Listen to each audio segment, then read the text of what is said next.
Super बाजार cooperative Kankavli, Sindhudurg जिल्ह्यातील एकमेव वातानुकूलित सुपर बाजार। पत्ता सुपर बाजार, Mumbai Goa highway, SM high school समोर, कणकवली। आपल्या अतूट विश्वासामुळेच आम्ही 25व्या वर्षात पदार्पण करतोय। पालकमंत्री नितेश राणे यांच्या हस्ते शुक्रवारी सायंकाळी देवगड जामसंडे नगरपंचायत कार्यक्षेत्रातील विविध विकास कामांचा भूमिपूजन व लोकार्पण समारंभ देवगड येथे संपन्न झाला आहे। उपक्रमांसाठी आणि शहराच्या एकंदरीत विकासामध्ये भर पडावी या दृष्टिकोनातून शासनानेही सुरू केलेली योजना आणि आज आपल्या देवगड जामसंडेच्या हक्काचं एक नमो गार्डन ची सुरुवात किंवा भूमिपूजन आताच ह्या निमित्ताने झालेलं आहे। येणाऱ्या काही महिन्यामध्ये जसं आपल्याकडे पवनचक्कीचं गार्डन आलं आणि त्याच्यामुळे देवगडचं एकंदरीत शहराचं अर्थकारणच बदलून गेलं, त्याच पद्धतीने ह्या नमो गार्डन आपल्या देवगड जामसंडेच्या शहराच्या विकासामध्ये निश्चित पद्धतीने हातभार लावेल असा विश्वास मी ह्या निमित्ताने व्यक्त करणार आहे। आमच्या मुख्याधिकारी मॅडम असो किंवा अन्य आमचे सगळे सहकार्यांनी अतिशय योग्य पद्धतीने या गार्डन संदर्भात नियोजन केलेलं आहे। सक्शन व्हॅनचं पण आता आपण इथे उपलब्ध करून दिलेली आहे। एकंदरीत या शहराच्या सर्वांगीण विकासासाठी ज्या ज्या गोष्टी लागतात, आपण या कुठल्याही शहरासाठी 18 प्रकारच्या नागरी सुविधा लागतात आणि ते आपल्यासाठी उपलब्ध करून द्यावे ह्या उद्दिष्टाने हे विविध उपक्रम आणि कार्यक्रम आम्ही सगळेजण घेत आहोत। देवगड जामसंडे शहराच्या विकासासाठी जेव्हापासून ही आपली नगरपंचायत स्थापन झाली तेव्हापासून मी विविध उपक्रम आम्ही सगळेजण आणण्याचा इथे प्रयत्न करतोय। अन्य शहरांच्या तुलनेत आमच्या देवगड जामसंडे शहर मागे पडता कामा नये। आपल्या देवगड शहरामध्ये, जामसंडे शहरामध्ये लोकांना आणण्यासाठी, येण्यासाठी, वेळ घालवण्यासाठी कारणं द्यावे या स्तुत्य हेतूने हे सगळे विविध प्रयत्न आपण करतोय। आज पवनचक्कीच्या गार्डनामुळे आपण सगळेजण अनुभवतोय, खूप फरक पडलेला आहे। पर्यटक मोठ्या प्रमाणामध्ये येत आहेत। व्यापाऱ्यांच्यासाठी आर्थिक समृद्धीचे दालनं ह्या निमित्ताने उघडलेले आहे। हॉटेल व्यावसायिकांकडे मोठ्या प्रमाणामध्ये गर्दी त्या एका गार्डनमुळे होते। म्हणजे एका पर्यटन प्रकल्पामुळे किती फरक पडतो याचा अनुभव देवगड वासियांनी आतापर्यंत घेतलेला आहे। आता हे नमो गार्डन पण आपण म्हणतो आहे, काही नाट्यगृहाचा प्रकल्प आहे, क्रीडा संकुल आहे, अन्य असंख्य चांगल्यातले चांगले प्रकल्प देवगडकरांसाठी आपण आणण्याच्या दृष्टिकोनातून आमचा प्रयत्न आहे। मला नेहमी वाटतं की या शहरामध्ये विकसित करण्याच्या दृष्टिकोनातून किंबहुना एक आदर्श शहर बनवण्यासाठी या शहरामध्ये चांगली क्षमता आहे। किनारपट्टीला लगत असलेलं आपलं देवगड जामसंडे शहर आणि त्या शहराला अगर योग्य पद्धतीने आपण नियोजन करू शकलो तर मला विश्वास आहे की इथे मोठ्या प्रमाणामध्ये पर्यटनाची वाढ होऊ शकते। आपण कंटेनर मधला सिनेमा इथे सुरू केला, पवनचक्कीची गार्डन आणली, विविध उपक्रम आपण प्रयत्न करत करत हा प्रवास आतापर्यंत इथे आलेला आहे।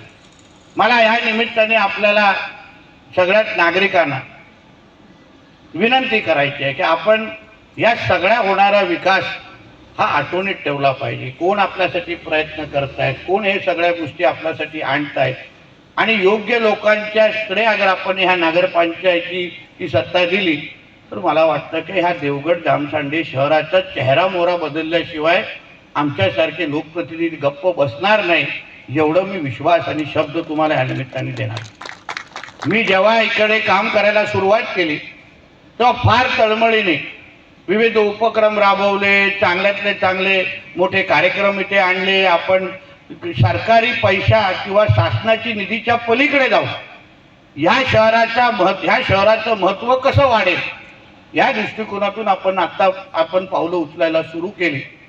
पण गेल्या निवडणुकीच्या निमित्ताने थोडी खंत नेहमीच वाटते की एवढी प्रामाणिक पद्धतीने प्रयत्न केल्यानंतर नेमकं मी कुठे कमी पडलो, मी कुठल्या प्रयत्नामध्ये कुठले प्रयत्न पूर्ण करू शकलो नाही, हे आतापर्यंत माझ्या मनामध्ये शंका आहे।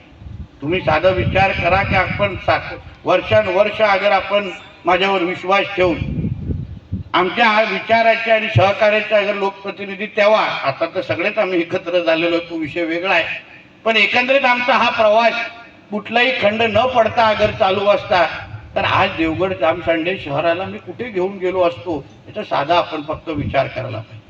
निवडणुकीचे ते 10-15 दिवस वातावरण वेगळं असतं, काही काही गोष्टी आपल्या नजरेसमोर आणल्या जातात, काही चुका आमच्याकडून पण झाल्या आहेत हेही आम्ही मान्य करतो, काही गैरसमज असो किंवा काही कारभारामध्ये कुठे ना कुठे पारदर्शकता नव्हती, काही चुका आमच्या हातातून झाल्या आणि म्हणून आमच्यावर असलेला राग हा चुकीच्या पद्धतीने निघाला आणि त्याच्यामुळे आपल्या शहराला मोठ्या प्रमाणावर त्याचं नुकसान झालं.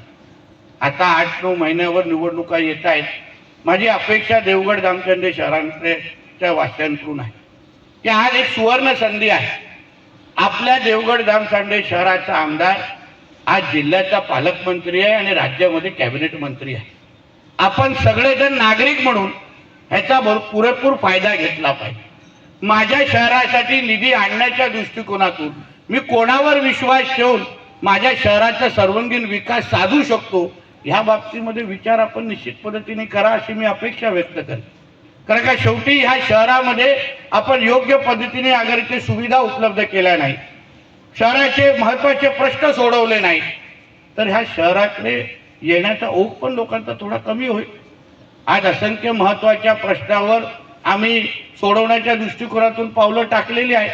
मी हे पाहिलं नाही की 5 वर्ष अगोदर लोकांनी मला नाकारलं म्हणून इकडचा विकास करायचा नाही, हे कधी पाहिलं नाही.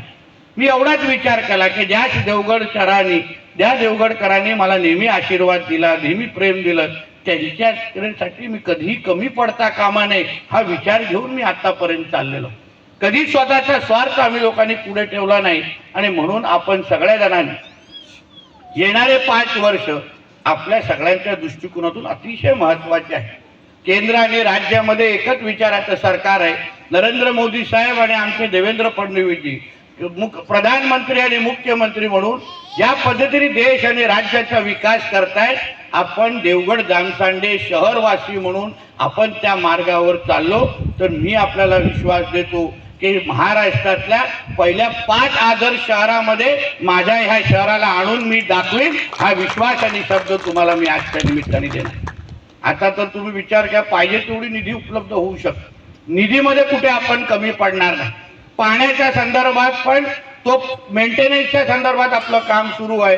येणाऱ्या काळात कोर्ले सातर्डी धरणाच्या माध्यमातून तो प्रश्न कायमस्वरूपी पाण्याचा प्रश्न कसा सोडवता येईल त्या दृष्टिकोनातून आपण वाटचाल करू.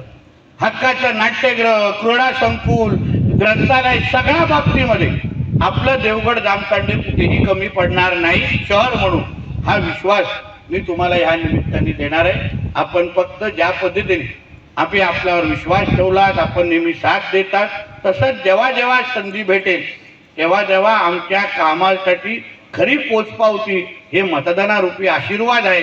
तुम्ही आम्हाला संकेत दिलात की नितेशजी अजून 5 वर्ष तुमच्या माध्यमातून इथे काम करा, तर मी तुम्हाला विश्वास देतो. आज सत्तेतला प्रतिनिधी म्हणून मी तुमच्या समोर इथे उभा आहे, सत्तेतला प्रतिनिधी म्हणून एक आमदार म्हणून मी इथे काम करतोय. ह्या शहराच्या विकासासाठी कुठल्याही पद्धतीची निधी असो, कुठल्याही पद्धतीची परवानगी असो, कुठेही आम्ही कमी पडणार नाही हा विश्वास तुम्हाला मी आजच्या निमित्ताने देणार आहे. अजून 2 ते 4 भूमिपूजन आहेत म्हणून जास्त वेळ घेणार नाही. परत एकदा मी आमच्या शासनाचे, आमच्या मुख्याधिकारी आणि त्यांची पूर्ण टीम आणि आमच्या नगरसेवकांच्या सगळ्या टीमचं मनापासून अभिनंदन करतो.